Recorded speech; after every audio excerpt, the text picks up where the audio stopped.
Hello guys, Alright, so I'm here to explain how to make item waterfalls and by extension an auto smelter and the final part of this puzzle. I'm forgetting the name.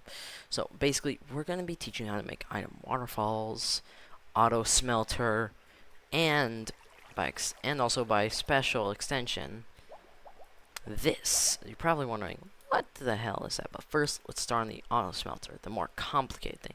See all these redstone blocks? They don't obstruct anything. They don't change anything. This is your fuel chest, where all your fuel is supposed to go.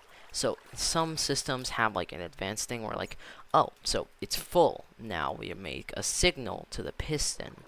But if that's way too advanced for you, then you can do this, where instead you hold down a lever.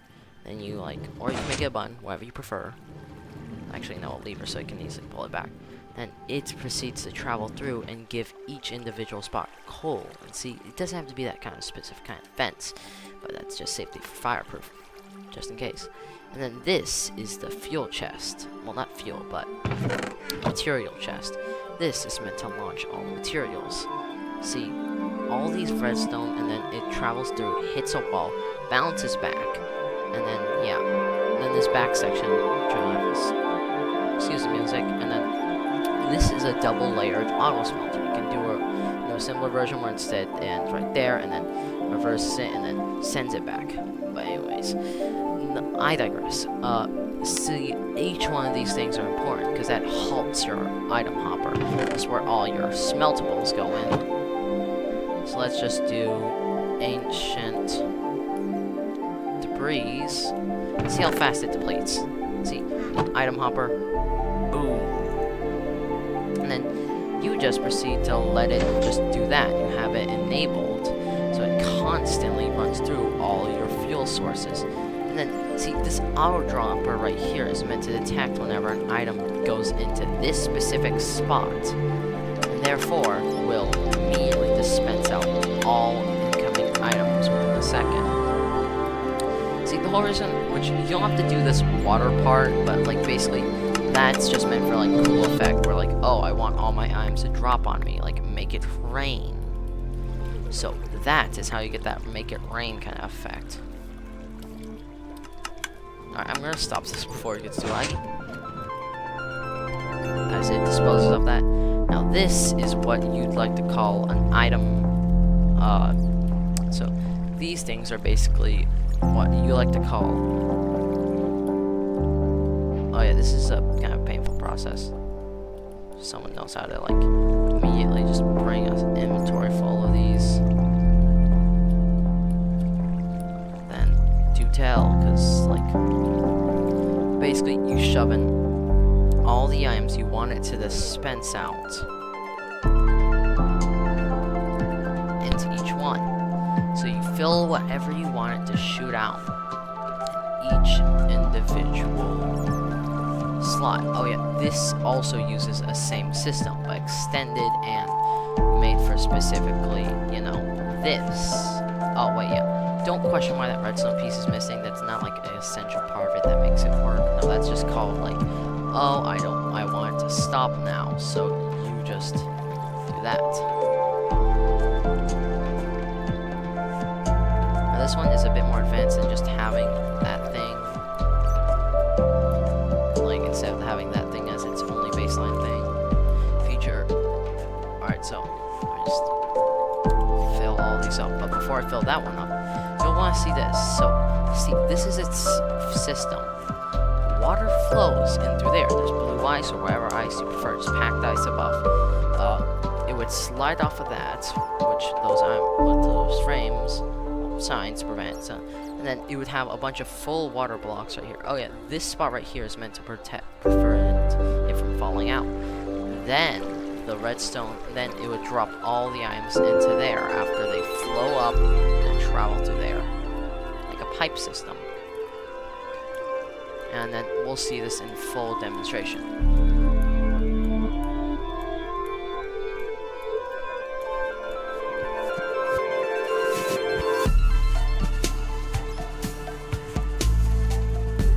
see, it's automatically activating. Now, once I connect that circuit, then look what happens.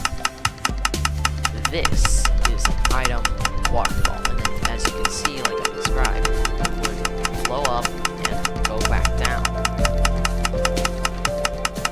And then it would constantly add more fuel to this quote-unquote fire that is our item elevator. You put whatever material you like. I just put gold. And if you make it like uber high, then you won't really have to hear that ticking too much. As you can see, this auto smelter is quite advanced, and as you can see, it dumped all of them into this void pit that I just put.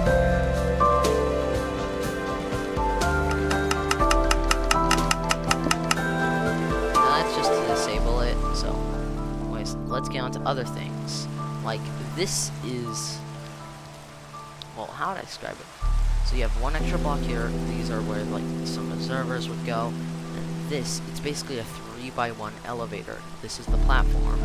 Press the button. It slowly lift you up, and then press that button. So why the buttons are in different spots, because there's different observers in different areas. Now to understand this a lot easier, I'll show you this. See it? So you have an observer to observe whatever like trigger is there, which would be this thing glowing, which would send a pulse through here, which would trigger this, the push, and then it would stop after that, not pulling it back. Oh yeah, this is like Java edition specifically. And then after that, now that it's pushed forward right there, the observer would be triggered that it was like the area in front of it was updated. So it'd send a pulse through here, pulling it back, and then yeah. So once I push this, it would do an effect like that. Obsidian always where the piston is, because that would halt the system completely. And then you can like, this would be useful for bamboo farms because it's able to like constantly grab items. Now this one is a wider version of it. The whole reason why I used honey, well, I'm not that advanced in Minecraft stuff, redstone, so I don't know how to add more. But oh yeah, fun fact: if you didn't skip the tutorial, the individual crevices in between the slime and honey blocks are shootable through.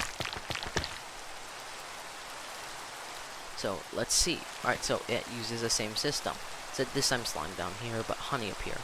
So you can like have a platform for you to stand on. So you would update that observer right there in front of it, which would then cause it to push, and then that would cause it to pull back up, and then yeah. And I would pull the lever.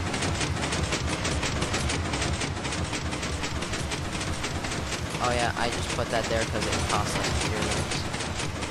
But yeah, that would be her halting block. It would stop your thing from there. And then you would flip that lever and flip it back up. Or just do something to activate a trigger to cause it to update that area in front of it.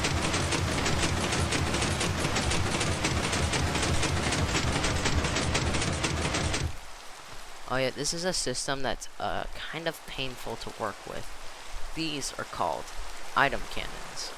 You would use it, so basically, let's say you want to launch some dripstone. The dripstone would launch and fly out to any location that you want it to fly out to. There's a couple anvils. I'm not even sure. Alright, this was a failed attempt at something, but it's still pretty knowable to know. So basically, you would be chased. Like, let's say someone is chasing you, and you want to get out of there, and also potentially kill them in the process. So this, or eliminate them, I guess. This would, so you'd have something to cause a trigger. So then it would drop down, like open these, which would, what the hell? Anyways, so it would cause this to pull up, allowing TNT minecarts to fly down, hit the area, detonate it, while this would pull around. I'm not really, the trigger is kind of annoying, but So it would cause this to pull you like open, and that would cause you to fall down there where you're in a safe area from the TNT minecarts as your opponents die. These are all some of them. In this one, it's quite simple, really. This is like a quite primitive example for this. Ow, my lip hurts. See that? So you'd press. So I want to like go down in a hiding space. So I would press this button. It would drop me down. Practically, it would like just get rid of that area right there. It's quite simple. Redstone. So how it works is that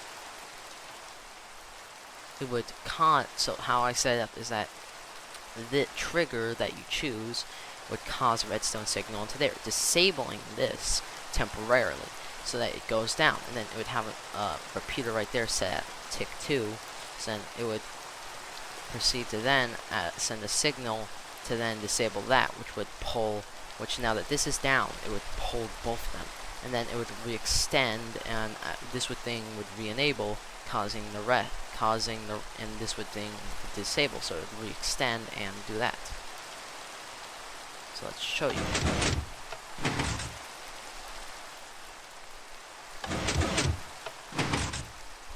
And that's like a pretty simple like redstone contraption, you could call it.